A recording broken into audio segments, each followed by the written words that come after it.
Welcome to Now You Know Sports. I'm Mike Galtieri, joined alongside by the one and only Joe Florio. Joe, welcome. Great to be here, Mike.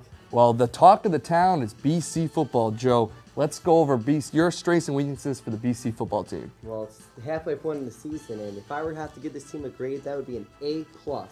And I mean, this team is dynamite. They certainly deserve that top 5 ranking in the country, and you just have to look at all the strengths. I mean, how balanced that offensive attack is.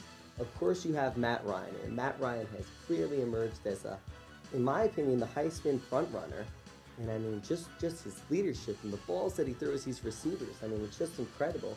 And you balance that out with the run, and how Andre Callender has emerged this year as really a workhorse back, someone who could take 20 carries a year. And I mean, just that balance on offense. And you look at the defense, I mean, what are they, top 5 in the country against the run? And you can't I think it was number 3. Yeah, exactly. Unbelievable. And I mean, with a run defense like that, and they say defense and running the ball wins games, and I mean, these Eagles certainly will, and certainly should have a strong second half. I mean, the only weaknesses you could really say maybe the pass defense, but I think that's a result when you have a team that plays the run defense as well as BC.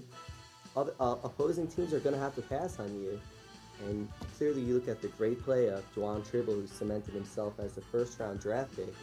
And I mean, the pass defense, bend but don't break mentality, not putting too many points on the board. So really have no complaints there. I guess the one weakness could be special teams, which are still struggling.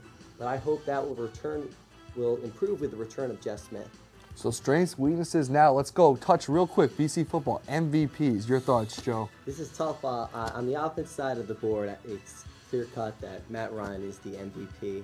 Just the numbers he's putting up, his senior leadership, and you really can't say this would be a top 5 team without him.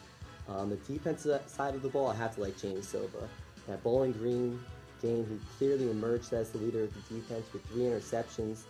And I mean, he really reminds you a lot of what Ryan Glasper did last year. How he returned to the defense and how everyone approves around him. He just makes everyone that much better. I agree with you, Joe. Jamie Silva has really been effective this year. And as a matter of fact, I had a chance last week to go talk to Jamie Silva, and now let's go check on that piece that I did about him. Boston College football is off to a great start in 2007. The defense is playing exceptionally well, led by senior free safety Jamie Silva. He had 3 picks against Bowling Green and ran 1 back for a TD seen right here. Then, at the other end of the field, he stopped a Bowling Green drive by picking QB Tyler Sheehan off in the end zone right here.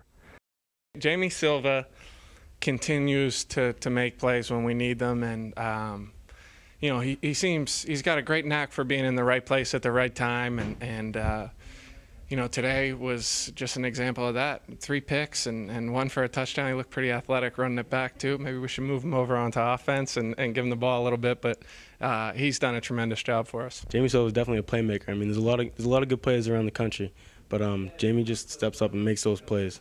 We just prepared well all week and studied film, studied the other team, and got it done. Now you're copying Juwan Tribble, your teammate. 3 picks week 1, you 3 picks now. Did he say anything to you? Yeah, he did. He said that he got to catch back up to me. So hopefully, I don't know, hopefully I keep making the picks. Another great game for Jamie Silva and the BC Eagles. BC wins it 55-24.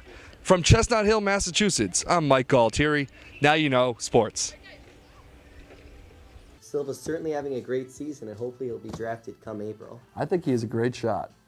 Okay, now let's go to our mailbag. We have a question from Maria Joy in Edmonds Hall. Maria writes, the remaining games for BC football schedule look brutal. Guys, how will the Eagles fare down the stretch? Joe, I know it's a very good question. I know the schedule certainly is brutal, Mike, but let's take this game by game. I mean, this week we have a game at Virginia Tech, and certainly a tough place to play. But, I mean, you look at their offense. I mean, really runs around their quarterback, and you have a mobile quarterback. Certainly this has given BC trouble in the past, but I see a quicker defense, one that obviously has proved very well against the run. And, you know, Virginia Tech hasn't proved they could throw the ball, so I feel confident against that game. The following week we have Florida State coming to the Heights, and their new quarterback, Xavier Lee, certainly, you know, emerged as a quality starter, but, you know, they're still looking in transition. All those new coaches came in, and I think the team's going to be fired up after that first loss in 2005 to open up the ACC schedule.